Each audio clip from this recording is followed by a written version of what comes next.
So I just got to work and I'm recording this on February 9th, but I know this won't come out until like April, sometime end of April, but it's already starting to feel like tax season. For those of you who don't know, I am a public accountant, and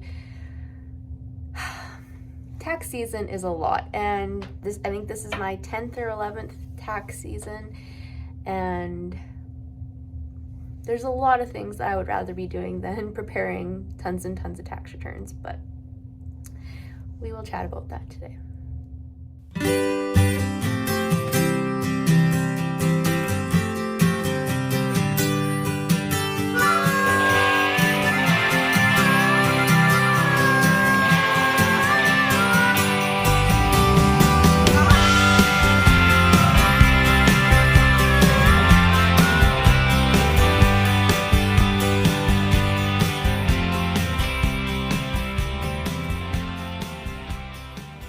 Hey everyone, welcome to another episode of Strong in the Saddle. I'm your host Katrina, and we are switching up locations today because I'm trying to get all of my content batched from like February till the end of April, because I am going into tax season, so we need to get this all recorded. And today I wanted to talk to you guys about kind of like my dream horse life, because I do have some big aspirations when it comes to my future and my career and my horses, and I want to chat with you guys about that today because I'm really excited about it. So if you're only listening to this on the podcast, I do encourage you to check out this episode on YouTube because my horses will be making a cameo. So before I tell you about my dream horse life, I think it's helpful for everyone to know kind of where I'm at so that there's a bit of context. So I'm a public accountant. I got my designation in 2017, and I've been working in public accounting since 2013.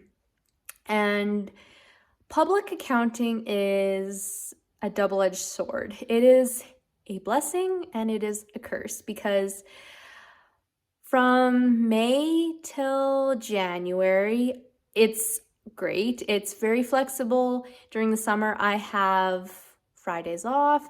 If I need to take a day off to go to a clinic or because the farrier's coming, it's no questions asked. It's very flexible that way.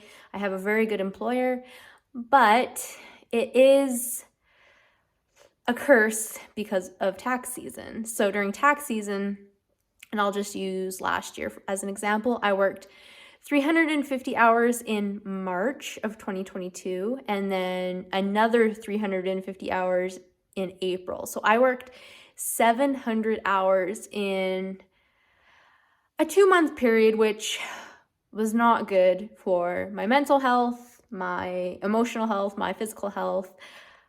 I got a lot of work done, but I was absolutely fried by the time that was done, which, not great.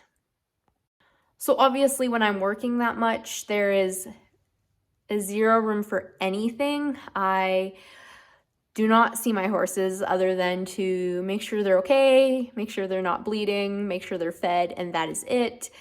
I completely cut out working out and any form of exercise last year. I was getting like 1,000 steps a day at most. Hardly see my husband for maybe like an hour in the evenings, and that was it. Tax season is very hard. I think people know that tax season is kind of crazy, but I feel like people don't truly know how crazy it is, and it's a lot. So that's kind of the context of where I'm at right now. So now I can kind of tell you about what the dream is. So this horse dream has had several different versions over the years. 15 years ago, my dream was to be a professional barrel racer. I wanted to be the world champion. I have zero desire to do that anymore. I don't think I really understood what it meant to be a professional barrel racer who makes the NFR and who wins the world.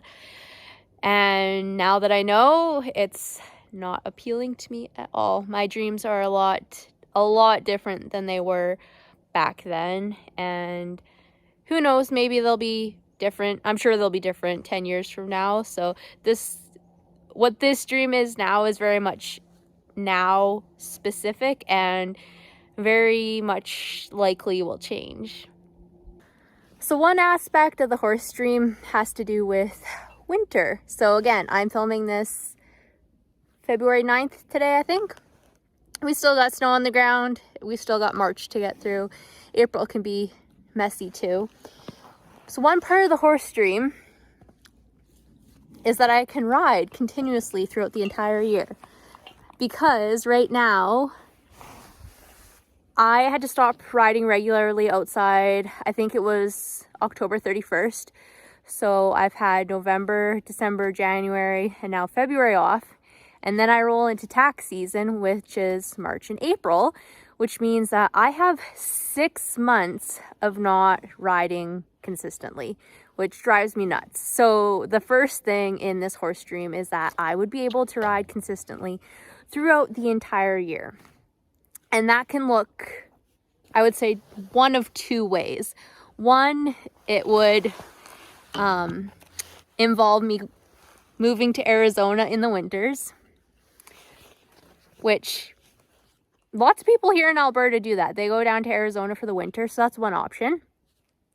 The second option would be having enough time to be able to haul to an indoor riding arena. So, because right now, to haul to an indoor arena, the one that I would haul to is half an hour away. So it's an hour of driving to get loaded up and all that stuff. And then also unloaded when I get home. That's probably another hour. And then when I want to ride and all that stuff takes another hour. So it's a 3-hour endeavor if I want to haul, which I don't have time for right now. So first part of the dream is figuring out the winter situation. Another part of the dream, I think, would be the horses themselves. I'm a person who really likes really focusing on one horse and getting them really good and consistent. I don't know, that sounds like me just being super practical. I mean, if we're talking about a dream here, I would like at least one more horse. I feel like I lucked out so much with Diesel that it seems like it's going to be impossible to find another one. But I said that about Junior and I found Diesel. So yeah, another horse. So I would have 2 young, good horses on the go. I think that would be very exciting. Of course, it's a lot more work, but I think, yeah, if we're talking about the dream here, let's have 2 Diesels. I think the odd thing about my horse dreams now is that I don't really have competitive aspirations. I definitely want to continue showing, but I don't have any like need to win this big thing or that big thing. I really love just the process of bringing up a horse and getting better with my horse. So my dream horse life it involves some competition, but it's not like hinging on it the way that my past dreams were, like when I wanted to win the world barrel racing title. So that is a huge difference. And it puts a lot less pressure on me as a rider, I think, and just makes my time with my horses a lot more enjoyable, a lot more relaxed, because I don't have this like very rigid timeline attached to everything. A lot of people say that you shouldn't tie your career to your hobbies, because then your hobby becomes something that you have to do as opposed to something that you get to do and that you want to do. But I honestly, a dream of mine would be to tie my horses to my career, to be in the horse industry. I really, really think that's something that I want. And I don't want it in the traditional sense. I don't want to be a horse trainer. I don't want to be a professional rider. I don't want to be a vet or anything like that. I want to be more of like an educator. I came from not a horse background at all. My family, I'm the only one in my entire family on both sides that has horses. And that was extremely challenging because I had to learn everything on my own. And I know there's people out there that are in the exact same shoes that I was 21 years ago. And I really think that my experience with horses is valuable and could help people. And so I'm definitely toying in my mind how I can make that into a career of some sort. Like I said, as an educator, as someone who helps people get into the horse industry, because I think that the horse industry can only benefit if more people come and join us. So I feel like my dream is it's very simple. It's just like, I want to spend more time with my horses. I want to have a life where it doesn't have to be so difficult, that I can do what I love. And I know that's such a millennial thing to say, but I feel like, especially after my dad passed away, it really made me realize how short life is and how life isn't always about work, and that you really need to appreciate and do the things that you want to do now, because in very short order, it's all going to be gone. And so, I don't know. I think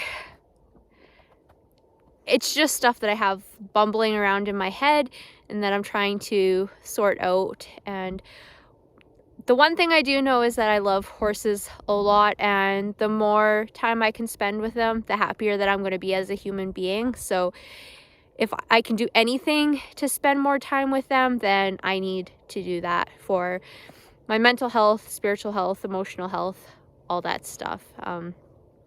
So kind of, yeah, some big life thoughts on this episode. And like I've said a couple times, I'm recording this in February. It's going to get released at the end of April. So when you're actually seeing this, I'm going to be in the depths of tax season. So I hope you guys enjoy it. Come May, I plan to do less fitness content and more horse content, especially for people just getting into horses and people who are amateur Western riders, because I think that feels good to me, and I want to post content about that. So stay tuned for that. I want to hear your guys' horse dreams. If you have dreams that involve horses, leave them in the comments or send me a DM on Instagram. I want to hear them. And I think I'm going to wrap it up there. So until next time, remember, it's always a good day to ride.